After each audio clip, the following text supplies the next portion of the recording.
नमस्कार साथियों, ज्ञान एकेडमी में आपका स्वागत है। आज हम बात करेंगे आपके जो एमटीएस एग्ज़ाम पेपर की सीरीज़ चल रही है, जिसमें हम 23 से 30 पेपर को आपके सरल करवाएँगे, उसमें पेपर नंबर 3 के बारे में। तो अगर आप हमारे यूट्यूब चैनल पर नए हैं, तो चैनल को सब्सक्राइब ज़रूर करिए। अपने दोस्तों के साथ इस वीडियो को शेयर ज़रूर करें। और इससे पहले हमने पेपर नंबर 1 और पेपर नंबर 2 सॉल्व करवा रखे हैं, तो वो भी आप यहाँ आई पे जाके देख सकते हैं या फिर आप हमारे चैनल को विज़िट कर सकते हैं। चलिए साथियों, देखते हैं क्वेश्चन नंबर फर्स्ट को। तो पहला क्वेश्चन आपको दे रखा है, निम्नलिखित में से किसे जनता के पैसे के संरक्षक के रूप में जाना जाता है। तो जनता के पैसे के संरक्षक के रूप में या रक्षक के रूप में किसको जाना जाता है। तो पहला ऑप्शन आपको दे रखा है नियंत्रण एवं महालेखा परीक्षक, दूसरा ऑप्शन दे रखा है राष्ट्रपति, तीसरा ऑप्शन दे रखा है वित्त मंत्री और फोर्थ ऑप्शन आपको दे रखा है भारतीय संसद। तो अगर किसी भी सवाल का आंसर आपको पता होता है तो आपको आंसर ज़रूर करना है, ताकि वहाँ से आपकी तैयारी का बेहतर तरीके से एनालिसिस हो सके। तो चलिए साथियों, इस सवाल का हमारा राइट आंसर है ऑप्शन नंबर 1। तो जनता के पैसे के संरक्षक के रूप में जाना जाता है वो होते हैं नियंत्रण एवं महालेखा परीक्षक भारत के, और इनका जिक्र संविधान में किया गया है आर्टिकल के, यानी कि सीएजी का जो बात हमारे संविधान में की गई है वो आर्टिकल 148 148 से 151 के बीच में इसकी बात होती है, राइट। ये भी आपके एग्जाम में क्वेश्चन बन सकता है कि नियंत्रण एवं महालेखा परीक्षक का जिक्र संविधान में कहाँ पे किया गया है। तो ये भी आपको पता होना चाहिए, राइट। तो आपके सवाल का आंसर ये रहा ऑप्शन नंबर फर्स्ट। चलिए साथियों, और हम कुछ नए क्वेश्चंस को देखते हैं। चलिए साथियों, अगला क्वेश्चन एक रीजनिंग का क्वेश्चन है, और कई सारे आपके रीजनिंग के क्वेश्चन बनेंगे। तो इस पेपर में हमने कई सारे क्वेश्चन आपकी रीजनिंग के भी लिए हैं। तो देखिए इस क्वेश्चन को। क्वेश्चन नंबर 2 हमको दे रखा है, किसी सांकेतिक भाषा में 541 यानी कि 541 को 100 लिखा जाता है, तो 671 को क्या लिखा जाएगा, राइट। जिस तरीके से 541 से 100 बना है, उसी तरीके से हमको 671 से कौन सी संख्या बनती है वो निकालना है। तो देखिए आप इस सवाल को ट्राई कर सकते हैं, और आंसर आप कमेंट बॉक्स में कमेंट कर सकते हैं। तो देखिए 541 से 100 कैसे बना होगा, तो एक बार हम कैलकुलेशन करके देखते हैं। तो 5 प्लस 4 प्लस 1 करोगे तो आपके पास में आंसर बनेगा वो आएगा 10, और जब आप 10 का स्क्वायर करोगे तो आपके पास में आएगा 100, करेक्ट।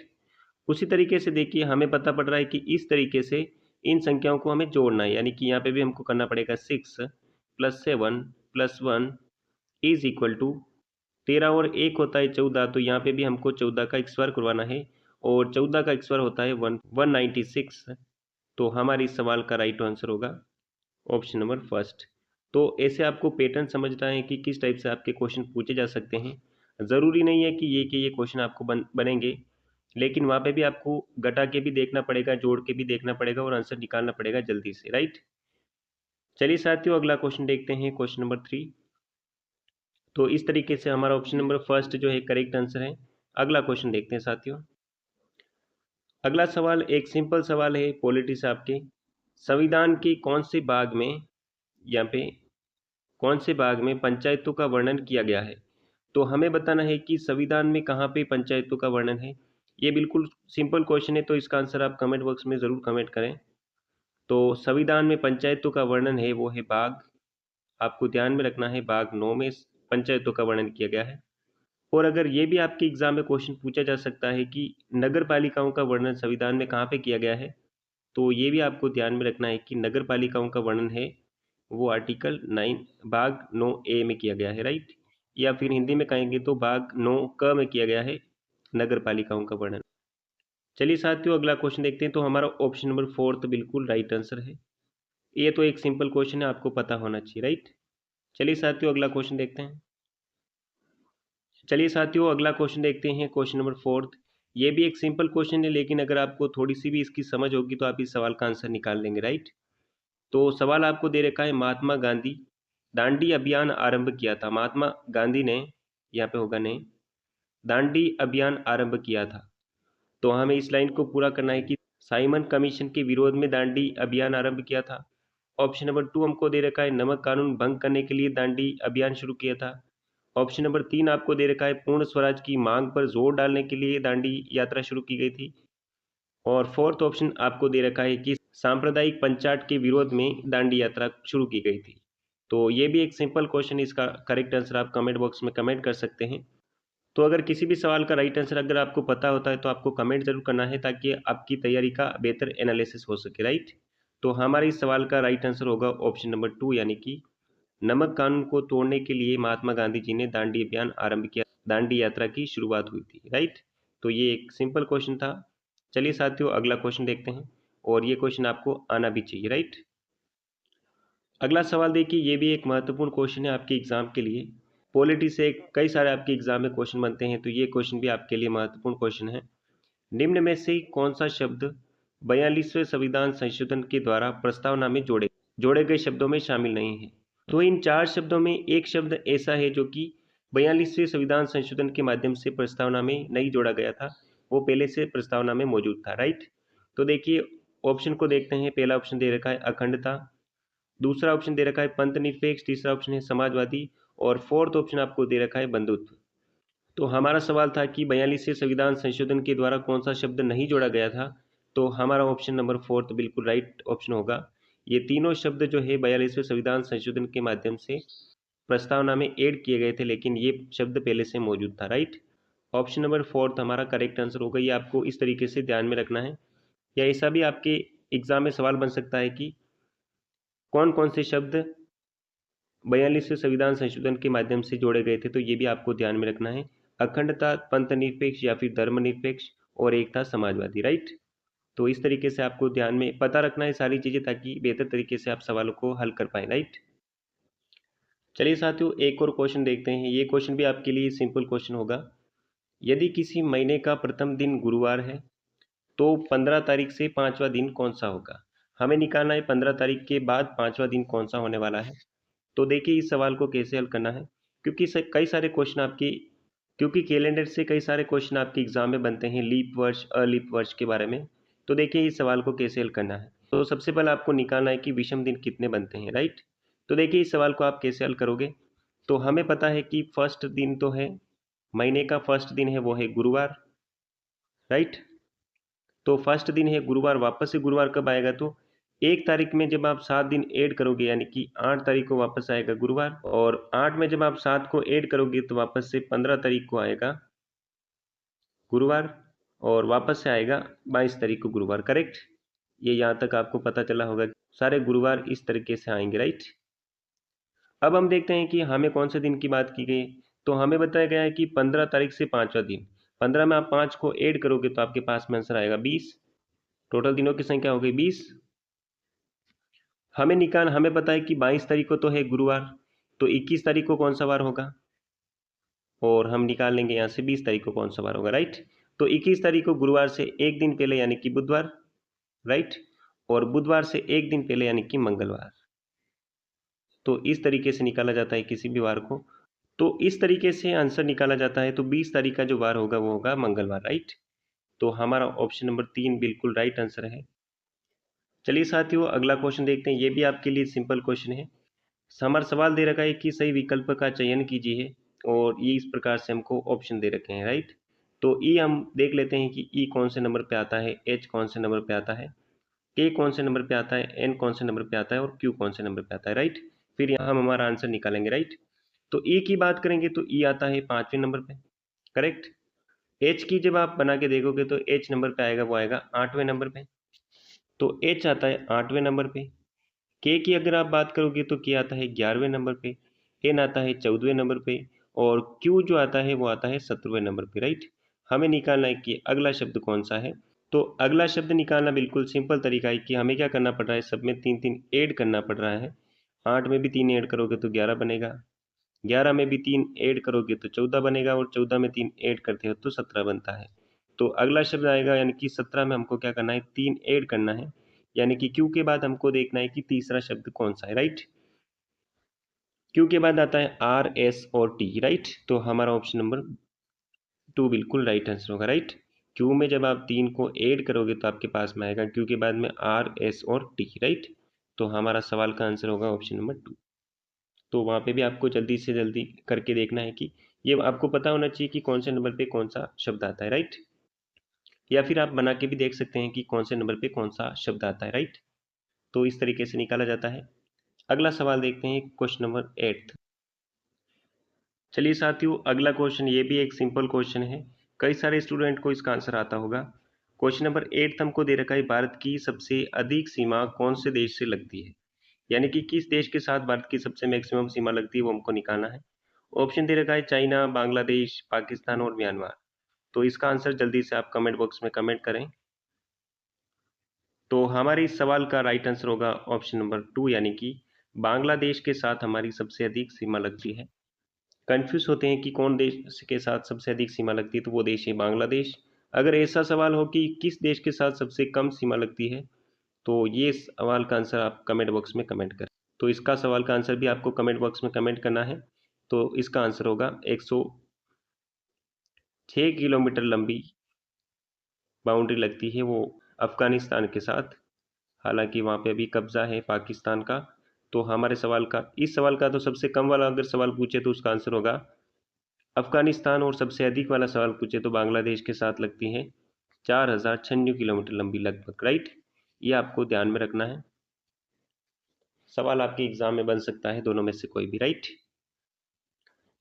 चलिए साथियों, एक और क्वेश्चन आपकी रीजनिंग से सवाल है ये वाला भी। निम्न में से कौन सी संख्या श्रेणी 2, 6, 12, 36, 72 और यहाँ पे डैश डैश यानी कि यहाँ पे और भी संख्या आएगी को पूरा करती है, यानी कि हमको यहाँ पे कौन सी संख्या आने वाली है वो निकालना है। तो देखिए हम देख लेते हैं कि सबसे पहले ये श्रेणी बनी किस टाइप से है, राइट। तो इस टाइप से आपके 100% चांसेस है कि सवाल बनते हैं एग्जाम में। तो देखिए 2 से 6 किस टाइप से बनता है, तो दो का गुणा जब आप 3 से करवा तो आपके पास में बनेगा 6, करेक्ट। और 6 का गुणा जब आप 2 से करवाते हो तो आपके पास में बनता है 12। 12 का गुणा वापस से आप 3 से करवाओगे तो आपके पास में बनेगा 36, राइट। और 36 का गुणा जब आप वापस से 2 से करवाओगे, 36 इंटू 2 होता है 72। तो इस तरीके से बनी है सीरीज, यानी कि सबसे पहले तो हमने 3 का गुणा करवाया, उसके बाद में 2 का गुणा करवाया, वापस से 3 का गुणा करवाया, वापस से 2 का गुणा करवाया। तो अब की बार हमें गुणा करवाना पड़ेगा कौन सी संख्या का, तो 72 का गुणा हमको करवाना है 3 से, करेक्ट। तो इस तरीके से हमारा आंसर निकलेगा 3 दूनी 6 और 7 तीन 21, यानी कि 216 हमारे इस सवाल का राइट आंसर होगा। आपको वहाँ पे देखना होगा कि सवाल यानी कि सीरीज किस टाइप से बन रही है, उसी हिसाब से आपको सवालों को हल करना है। जल्दी जल्दी से आपको वहाँ पे ट्राई करके देखना होगा कि श्रेणी बन किस प्रकार से रही है, राइट। अगला सवाल देखते हैं। चलिए साथियों, आपके एग्जाम के लिए एक और महत्वपूर्ण क्वेश्चन कि किसने लंदन में आयोजित तीनों गोलमेज सम्मेलन में भाग लिया है। तो इनमें से किसने तीनों गोलमेज सम्मेलन में भाग लिया था वो हमको बताना है। पहला ऑप्शन दे रखा है दादा भाई नौरोजी, दूसरा ऑप्शन है महात्मा गांधी जी, तीसरा ऑप्शन है भीमराव अंबेडकर और फोर्थ ऑप्शन है मोतीलाल नेहरू। तो ये भी एक सिंपल क्वेश्चन है, अगर हिस्ट्री की आपको थोड़ी सी भी समझ है तो इसका आंसर आप कर पाएंगे। तो इसका आंसर आप कमेंट बॉक्स में जल्दी से कमेंट करें। तो हमारे इस सवाल का राइट आंसर होगा ऑप्शन नंबर 3, यानी कि डॉक्टर भीमराव अंबेडकर साहब ने तीनों ही गोलमेज सम्मेलन में भाग लिया था। ये आपको ध्यान में रखना है, महत्वपूर्ण क्वेश्चन है। तो ये आपको ध्यान में रखना है, ऑप्शन नंबर 3 बिल्कुल करेक्ट आंसर है। चलिए साथियों, अगला क्वेश्चन लेते हैं, क्वेश्चन नंबर 11। चलिए साथियों, एक और क्वेश्चन हिस्ट्री से, और ये महत्वपूर्ण क्वेश्चन आपके लिए। क्वेश्चन नंबर 11 हमको दे रखा है, प्रथम बार स्वदेशी आंदोलन भारत में कब आरंभ हुआ था। भारत में फर्स्ट बार स्वदेशी आंदोलन की शुरुआत कब हुई थी वो हमको बताना है। तो ऑप्शन देखिए, पहला ऑप्शन है बंगाल विभाजन विरोधी आंदोलन में, दूसरा ऑप्शन है रोलेट एक्ट के प्रति विरोधी आंदोलन में, तीसरा ऑप्शन है चंपारण सत्याग्रह में, और फोर्थ ऑप्शन आपको दे रखा है असहयोग आंदोलन में, राइट। तो ये भी एक सिंपल क्वेश्चन आपको आना चाहिए, ये वाला क्वेश्चन भी। हिस्ट्री से बहुत भारी लेवल के क्वेश्चन आपके एग्जाम में नहीं बनते हैं, तो आपको आना चाहिए, राइट। तो क्वेश्चन का आंसर होगा ऑप्शन नंबर फर्स्ट, यानी कि बंगाल विभाजन के विरोधी आंदोलन में स्वदेशी आंदोलन की शुरुआत हुई थी फर्स्ट टाइम, राइट। ये आपको ध्यान में रखना है। और ये डेट आप बताइए कि बंगाल विभाजन कब हुआ था, राइट। ये क्वेश्चन है आपके लिए, जल्दी से आप कमेंट बॉक्स में कमेंट करें, राइट। तो दो बिंदु आपको और ध्यान में रखने हैं, क्योंकि ज़रूरी नहीं है कि ये का ये क्वेश्चन आपके एग्जाम में बने। तो दो बिंदु ये है कि बंगाल विभाजन या स्वदेशी आंदोलन की शुरुआत कब, स्वदेशी आंदोलन की शुरुआत कब हुई थी ये आपको ध्यान में रखना है। 7 अगस्त 7 अगस्त 1905 को, करेक्ट। ये आपको ध्यान में रखना है, महत्वपूर्ण डेट है, तो ये यहाँ से आपके एग्जाम में क्वेश्चन बन सकता है। एक और सवाल बनता है कि बंगाल विभाजन लागू कब किया गया, राइट। बंगाल का विभाजन योजना थी उसको लागू कब किया गया, तो ये आपको ध्यान में रखना है, यहाँ पे लिखिए। तो उसका आंसर होगा 16 अक्टूबर 1905। 16 अक्टूबर 1905 को। ये दोनों महत्वपूर्ण डेट है, ये आपको ध्यान में रखनी है। तो यहाँ से भी आपके एग्जाम में क्वेश्चन बन सकते हैं। चलिए साथियों, अगला क्वेश्चन लेते हैं। ये क्वेश्चन दिशा ज्ञान से है और दिशा ज्ञान से आपके क्वेश्चन अक्सर बनते हैं। तो देखिए इस क्वेश्चन को आप कैसे हल करेंगे। क्वेश्चन नंबर 12 हमको दे रखा है, यदि एक व्यक्ति पश्चिम दिशा में मूव किया हुआ है, राइट, वह 90 डिग्री दाहिने घूमता है, फिर 180 डिग्री बाएं घूमता है और अंत में वह किस दिशा में मूव किए हुए हैं। तो हमें बताना है कि लास्ट में उसकी पोजीशन क्या है, कौन सी दिशा में उसने मूव कर रखा है, राइट। तो देखिए जब भी दिशा का क्वेश्चन हो तो आपको इस तरफ लिखना है पूर्व दिशा, इस तरफ आपको लिखना है पश्चिम दिशा, इस तरफ आपको उत्तर दिशा दर्शाना है और इस तरफ आपको लिखना है दक्षिण दिशा, राइट। मान लेते हैं कि वह व्यक्ति यहाँ पे है, राइट, वह व्यक्ति यहाँ पे है और उसका मुंह हमें बता रखा है कि पश्चिम दिशा में है और पश्चिम दिशा ये रही। तो इसका मुंह हाल फिलहाल में इस तरफ है, यानी कि पश्चिम दिशा ये रही। अब हमें अगली लाइन हमको कही है कि वह 90 डिग्री दाहिनी ओर घूमता है, यानी कि उसका दाहिना हाथ ये रहा। तो इस तरफ वह घूमता है 90 डिग्री, यानी कि उसका मुंह हो गया इस तरफ, राइट। अब उसका मुंह हो गया इस तरफ, ये आपको ध्यान में रखना है। फिर वह 180 डिग्री बाईं ओर घूमता है, तो वापस से वह बाईं ओर घूमता है, तो बाईं दिशा ये वाली। तो इस तरफ वह घूमता है 180 डिग्री। जब वह 180 डिग्री घूमेगा तो उसकी दिशा हो जाएगी ये वाली, करेक्ट, यानी कि ये दिशा हो जाएगी उसकी 180 डिग्री घूमने के बाद। तो अंत में उसका मुंह कौन सी दिशा में, तो हमारे इस सवाल का राइट आंसर अब आप बता पाओगे, ये रही दक्षिण दिशा। और हमारा ऑप्शन में ऑप्शन नंबर 1 बिल्कुल राइट आंसर है, करेक्ट। तो इस तरीके से दिशा ज्ञान वाले क्वेश्चन भी सिंपल होते हैं। आपको एक दो कॉन्सेप्ट आपको ध्यान में रखना है। चलिए साथियों, एक और क्वेश्चन रीजनिंग का क्वेश्चन है ये भी। क्वेश्चन नंबर 13 आपको दे रखा है, निम्नलिखित प्रश्न में विषम विकल्प को चुनिए। हमें यहाँ पे विषम विकल्प चुनना है, यानी कि ऐसा विकल्प जो अलग तरीके से बना है उसको हमें फाइंड करना है। तो देखिए एफ से ई कैसे बनेगा, राइट। हम देखते हैं कि एन से एम कैसे बनेगा, डी से सी कैसे बनेगा और एक लास्ट ऑप्शन आपको दे रखा है क्यू से आर कैसे बनेगा। तो देखिए एफ में से एक माइनस करोगे तो आपके पास में आएगा ई। तो 6 नंबर पे आता है एफ और उसमें से एक माइनस करोगे तो आपके पास में आएगा ई, करेक्ट। ई का जो स्थान होता है 5वें नंबर पे होता है, राइट। इसी तरीके से इसी तरीके से 14वें नंबर पे होता है एन और 13वें नंबर पे होता है कौन सा, एम, यानी कि यहाँ पे भी हमने एक माइनस किया। इसी तरीके से डी की अगर बात करेंगे तो डी आता है 4 नंबर पे और सी आता है 3 नंबर पे, यानी कि यहाँ पे भी हमने एक माइनस किया। और लास्ट में देखिए कि क्यू से आर कैसे बनेगा। तो क्यू में हमको प्लस एक ऐड करना पड़ेगा तब आर आएगा, राइट। देखिए कि क्यू से आर कैसे बनता है, तो क्यू में हमको प्लस एक करना पड़ेगा तब आर बनेगा, यानी कि यहाँ पे तो हमको माइनस एक करना पड़ रहा है इन तीनों ऑप्शन में, लेकिन यहाँ पे हमको प्लस का एक ऐड करना पड़ रहा है। तो बताइए हमारे इस सवाल का आंसर क्या हुआ। हमारे इस सवाल का राइट आंसर होगा ऑप्शन नंबर, करेक्ट। तो इस तरीके से आपको वहाँ पे जल्दी से पता लगाना होगा कि इस सवाल को किस तरीके से हल करना है, राइट। या वो उन शब्दों में संबंध किस टाइप से है वो भी आपको निकालना पड़ेगा और फिर उस सवाल को हल करना पड़ेगा, राइट। चलिए साथियों, अगला सवाल देखिए क्वेश्चन नंबर 14। ये भी रीजनिंग से क्वेश्चन है, तो रीजनिंग से आपके कई सारे क्वेश्चन बनते हैं। ये ज़रूरी नहीं है कि ये क्वेश्चन बने, लेकिन कंसेप्ट आपको क्लियर होना चाहिए, राइट। तो हमें सवाल दे रखा है कि निम्नलिखित प्रश्न में दिए गए विकल्पों में से सही उत्तर को चुनिए, यानी कि इनमें से एक उत्तर हमको चुनना है जो कि यहाँ पे आता हो क्वेश्चन मार्क के स्थान पर, राइट। तो देखिए कि तो हमें देखना है कि 1200 145 कैसे बनता है, वो का वो तरीका हमें यहाँ पे यानी कि 16 के लिए भी अपनाना है, राइट। चलिए देखते हैं कि 12 से 16 कैसे कैसे बनता है। तो जब आप 12 का स्क्वायर करते हो, राइट, 12 का स्क्वायर करोगे प्लस एक ऐड करते हो तो आपके पास में आंसर आएगा 140 बनता है। तो 12 का स्क्वायर होता है 144 प्लस एक करोगे तो आपके पास में बनता है 145, राइट। तो इस तरीके से बना, यानी कि हमें क्या करना है, 16 का स्क्वायर करवाना है और प्लस एक ऐड करना है, राइट। देखिए 16 का स्क्वायर क्या होता है, तो 16 का स्क्वायर होता है 256, ये स्क्वायर तो आपको पता होना चाहिए। और प्लस हमको एक ऐड करना पड़ेगा तो हमारा आंसर निकलेगा, यानी कि 1656 में एक ऐड करोगे तो आंसर आएगा 1657। और 1657 आपके ऑप्शन में कहाँ रहा, तो ऑप्शन 2 में हमारा राइट आंसर बैठा है 1657। तो इस तरीके से सवालों को हल करना है। आपको कॉन्सेप्ट पर फोकस करना है ताकि आपको मैक्सिमम कॉन्सेप्ट पता लग जाए, राइट। ज़रूरी नहीं कि एक ही सवाल बने, लेकिन कॉन्सेप्ट को आपको ध्यान से समझना है, राइट। अगला सवाल देखते हैं।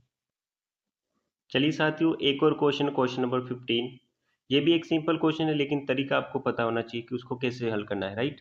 तो श्रृंखला में अगला अंक को चिन्हित कीजिए। यहाँ पे कौन सा अंक आएगा वो हमको निकालना है। तो देखिए इस सवाल का आंसर आप कैसे करोगे। तो देखिए 60 से 120 कैसे बना, तो इंटू 2 किया। 30 से 15 कैसे बना, तो भाजक 2 किया, राइट। वापस से देखिए 120 से 240 कैसे किया, तो इंटू 2 किया। और अगला हमें क्या करना है, यहाँ पे भाग करना है, राइट। यानी कि 15 में हमको भाग देना है 2 का। और 15 में जब आप 2 का भाग दोगे तो आंसर आएगा। और 15 में जब आप 2 का भाग दोगे तो आपके पास में आंसर आएगा 7 सही 1/2, राइट। 7.5 आंसर आएगा। यानी कि हमारा इस सवाल का राइट आंसर कौन सा होगा? ऑप्शन नंबर 4 हमारे इस सवाल का बिल्कुल राइट आंसर होगा, राइट। तो आपको वहाँ पे देखना पड़ेगा फटाफट से कि सवाल किस क्रम में बनता है, किस क्रम में उसको सोल्व करना है, राइट। तो इस तरीके से ये सारे रीजनिंग के क्वेश्चन रहे। अब हम देखते हैं कुछ पॉलिटी के क्वेश्चन और कुछ हिस्ट्री के क्वेश्चन, राइट। तो क्वेश्चन नंबर 16 आपको दे रखा है, लोकसभा एवं राज्यसभा में राष्ट्रपति द्वारा मनोनीत सदस्यों की संख्या होती है।